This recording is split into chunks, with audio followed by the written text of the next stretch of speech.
Olá, pessoal.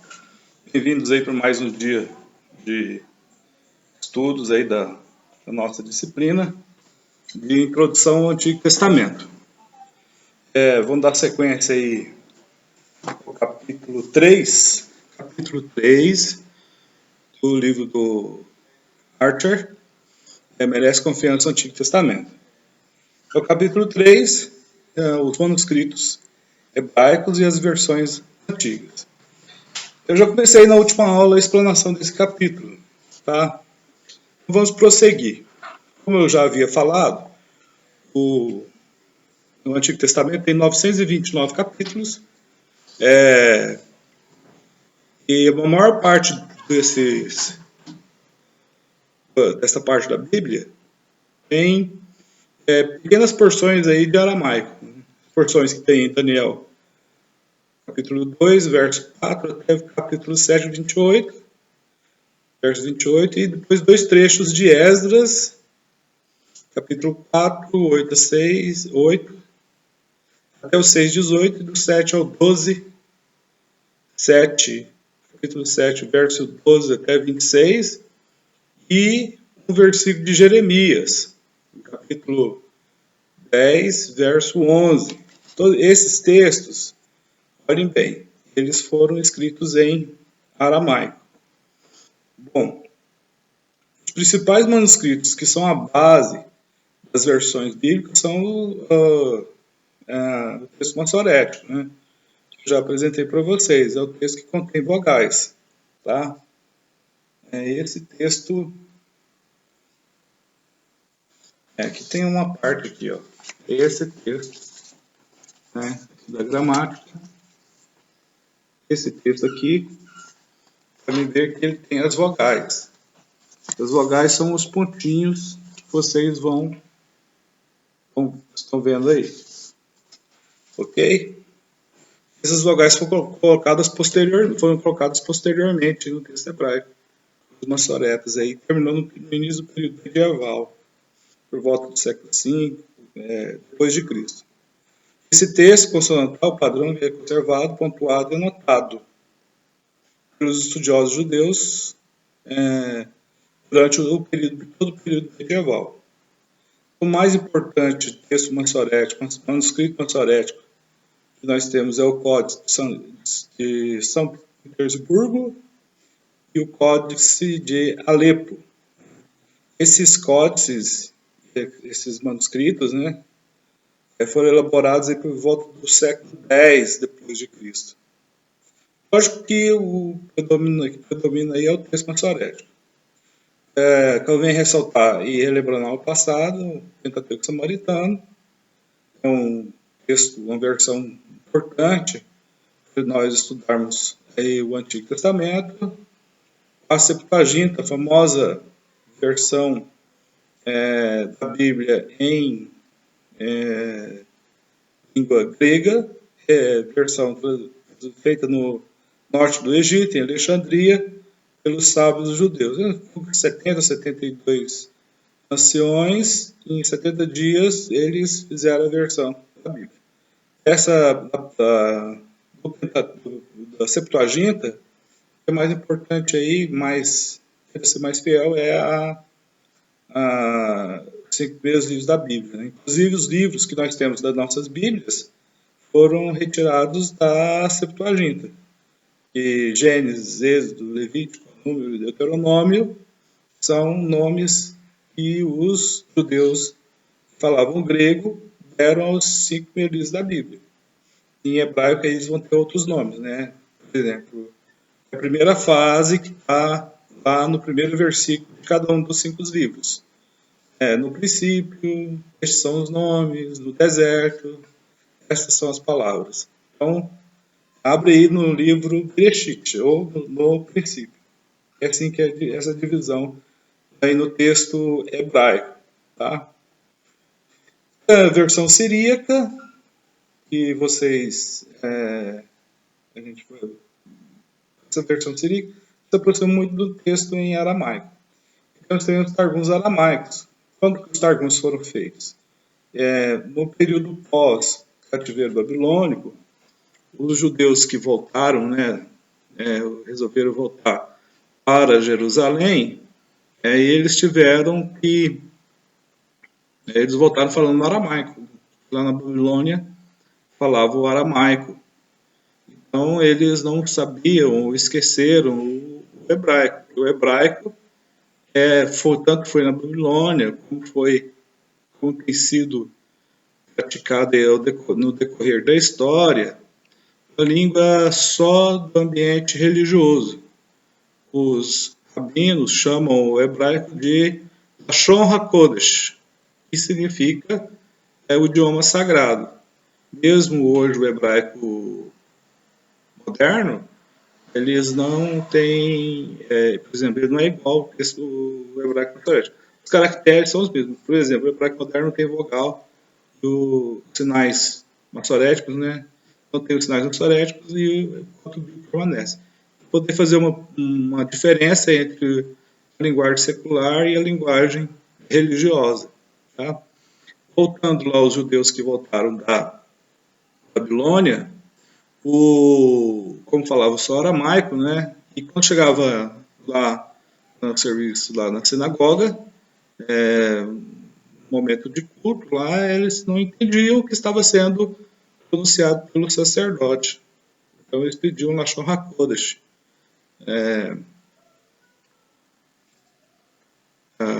Eles pediam Lashon HaKodesh é o idioma sagrado. Eles falam Lastarkana, que traduza por favor.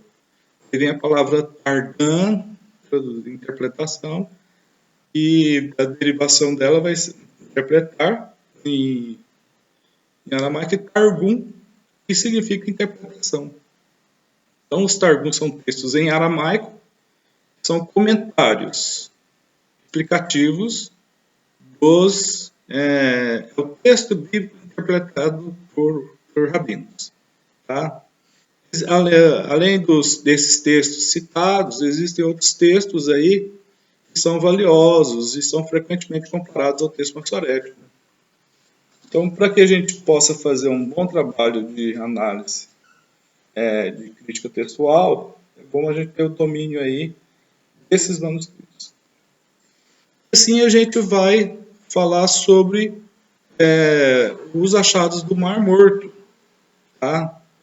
1947 até 1956. 1947, o período da descoberta desses manuscritos, e a busca, o recolher o material, aí durou por quase 9 anos.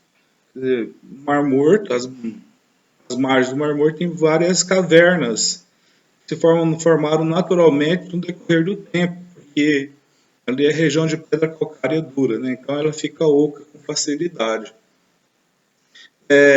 E lá por volta de 1947, um beduíno procurando o seu animal, a sua ovelha, que havia se perdido, ele,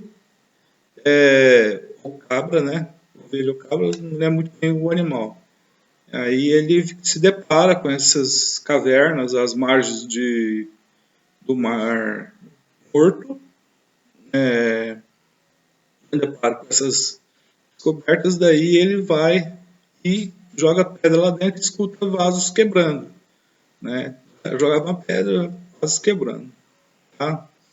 Daí resolveu descer lá e ele achou lá vários pergaminhos. Ele até inicialmente pegou esses pergaminhos e vendeu lá no mercado lá em Jerusalém. O pessoal pegou. Isso aí é o que aconteceu. Depois, quando os arqueólogos se depararam com aquele material que estava sendo usado e até mesmo destruído, eles constataram que eram manuscritos antigos. Então, eles foram até essas cavernas e recolheram todo esse material. Tá? Uma parte foi para o Museu de Londres, outra parte, acho que se não foi, durante o período que estive em Jerusalém, estava em processo de resgate de todos os outros manuscritos que foram descobertos lá. O mais importante manuscrito da Caverna de Qumran é o 1QISA. É a Caverna de Qumran, porque eles numeraram a caverna, são 11 cavernas.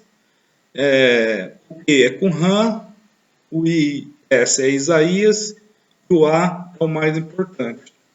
Esse texto ele é de 150, 200 a 150 anos antes de Cristo, entre 200 e 150 antes de Cristo. Então, entre nós e esses manuscritos, temos mais de 2.000 anos. Então, são os textos bíblicos mais antigos que a humanidade aí, o mundo ocidental, oriental, tem separado no que diz respeito às escrituras sagradas. Vocês podem fazer uma consulta, né, uma pesquisa sobre os manuscritos de Qumran aí na internet de vocês. Independentemente disso, eu vou mandar o link de um documentário sobre esses manuscritos de Qumran que vocês possam ver e ter e assimilar. Ok? Assimilar melhor. Então, são textos que têm 900 anos de existência entre um PISA e esses manuscritos com o texto maçorético. E entre nós tem mais de 2.000 anos. Então, essa descoberta foi única, sem paralelo na história. Acabou por comprovar a preservação impressionante de um texto tão antigo, do texto hebraico da Bíblia. No Novo Testamento, a gente vai encontrar também centenas de manuscritos, centenas de cópias do Novo Testamento. Tá? Mas o nosso objetivo aqui maior é os textos do Antigo Testamento. Então, esses textos antigos, eles serviram de fundamento aí para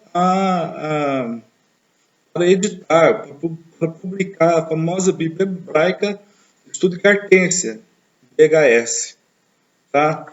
Que foi feito pela Sociedade Bíblica Alemã. Muitas pessoas talvez perguntem por que temos diversas versões bíblicas e os problemas das diferenças dos manuscritos não são a principal dificuldade. Então, como entender essa situação? O que é importante ressaltar aqui é que os autores do texto bíblico, os escribas responsáveis por milhares de cópias de manuscritos bíblicos antigos, viviam num mundo muito diferente do nosso, totalmente, né? Falavam hebraico, aramaico, grego, né? E ainda podemos compreender, tá? Essas pessoas também, eles pertenciam a uma cultura totalmente diferente da nossa.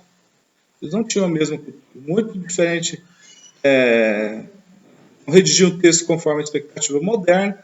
Então, por essa razão, nem todos os textos bíblicos são tão fáceis assim de serem entendidos, nem mesmo pelos peritos aí, os exegetas, os peritos arqueólogos, os peritos aí em línguas originais. Tá? Às vezes, a construção da frase não segue a gramática comum da língua, né? No caso da nossa língua, né? Então, aí é uma necessidade do tradutor ter que fazer essa adaptação, ok?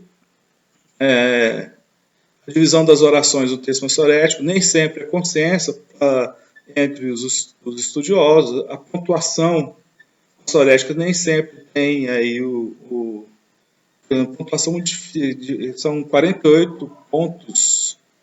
Então é muito difícil a gente assimilar o que cada um desses pontos na hora da leitura representa. Né? Tem pausa, cantilação, ler pausadamente, né? Assim sucessivamente. Então nem todos os estudiosos têm essa habilidade aí nesse manuseio dos textos no original. Com certas passagens bíblicas há palavras difíceis de serem compreendidas, pois o seu significado comum não cabe no contexto, muitas vezes. E porque também muitas vezes nós não temos o domínio do contexto do surgimento daquele material, daquele texto, né? Vamos pegar o exemplo aí do Salmo 42, assim como a corte branca pelo corrente das águas, se minha alma tem sede de ti. Não se sabe o contexto exato, não tem nem, sabemos nem quem é o autor. Então, muitas vezes, ou na maioria das vezes, isso aí se torna um trabalho quase que impossível aí para a correta interpretação histórica gramatical, entendimento do próprio texto. Tá? Fazer tentar contextualizar o livro de Jó também é problemático. Né? Há várias hipóteses, mas nenhuma delas é aquela verdade final, verdadeira, sobre o contexto do livro de Jó. Tá? Isso quer dizer que mesmo depois estabelecido pelos especialistas aí na área da crítica textual, nem todos os textos bíblicos são decifrados e entendidos com facilidade. Então é por isso que o leitor comum muitas vezes já constatou que alguns textos bíblicos possuem traduções diferentes e versões bíblicas diferentes. Então, além das cópias, a gente tem essa barreira, tem que transpor essa barreira chamada linguagem, né? A língua bíblica e a língua nossa. Então, é importante pontuar isso aí para que vocês possam compreender melhor o Antigo Testamento. É que há uma dificuldade, é difícil interpretar isso aí todo mundo sente na pele. Bom, embora nem todos saibam a verdade é que diversos textos bíblicos admitem mais de uma tradução correta. Em muitos casos, alguns deles exigem uma atenção especial e um trabalho para que sejam de fato compreendidos. Então aí a gente lança mão das ciências aí da linguagem, ok? A linguística, o estudo das línguas, dos textos das línguas originais, do hebraico, né? E acaba utilizando isso aí, dicionários, assim sucessivamente. Então, assim, a área que a gente vai estudar, o estudo para aprender o significado das palavras na Bíblia é a semântica, tá? As principais fontes de pesquisa de semântica são os dicionários. Os dicionários dão significados aí às palavras em hebraico. Aqui eu tenho dicionário aqui, mas... Então, os dicionários dão significados aí às palavras. Tá? Os léxicos, eles estudam a palavra e todas as suas variações, os vários textos aí do Antigo Testamento. Então, importante o trabalho trabalho apresentado pelos lexicólogos, né, acadêmicos. Quando queremos saber o significado de um termo, procuramos a ajuda de um léxico especializado. A gente procura lá, tem aí no mercado, tem programa, né, BibleWorks, acho que o Hub Bible também tem, já toda essa pesquisa feita, é só a gente ir lá e pesquisar alguma coisa que hoje está muito fácil. É bem mais fácil o acesso. Quando queremos... isso não é tão difícil quando estamos pesquisando o significado de termos falados atualmente na língua portuguesa. Se a gente saber semântica de uma palavra no língua portuguesa hoje, é fácil, mas o verdadeiro sentido de uma palavra lá do Antigo Testamento já é mais... não é tão fácil como fazer um exercício de semântica em língua portuguesa que a gente está vivendo. No entanto, queremos descobrir o significado das palavras hebraicas, aramaicas, no caso o grego koiné, né, que é a tarefa aí dos exegetas. Né? O significado exato de muitas palavras, principalmente hebraicas, ainda é um desafio para todos os estudiosos do Antigo Testamento. A ideia mais comum sobre o significado das palavras é a gente trabalhar com a etimologia. Muita gente acredita que o significado de uma palavra está na sua raiz, na sua ideia original. E em muitos casos isso é verdade. Tá? Então, assim, trabalhar só com a etimologia pode nos conduzir a um tipo de conhecimento. Tá? Como que essa palavra foi formada, como foram feitos lá os fonemas, foram juntados aí e formou a palavra. Mas o desafio tem que tramitar também no aspecto da semântica. Entender a etimologia importante das palavras do Antigo Testamento, mas vê o desenvolvimento semântico desses conceitos, dessas palavras. No caso vou pegar uma palavra aqui, né? Um exemplo. Cefalóide, por exemplo, é fácil entender o seu significado a partir da sua etimologia. O que é céfalo? Céfalo é éfale, do grego, que significa cabeça. Céfalo, cabeça. Aí eu coloco o sufixo oide, expressa a ideia da forma. Quando eu falo cefalóide, significa que tem forma de cabeça. Neste caso, a etimologia da palavra nos permite saber com exatidão o seu significado. Nem sempre as associações etimológicas nos dão o significado de um determinado texto. O cefalóide significa que tem forma de cabeça. Assim, isso é o estudo etimológico. Ok? Bom, eu vou desligar nessa parte aqui que eu falei da etimologia. Daí a gente vai dar sequência em outro vídeo.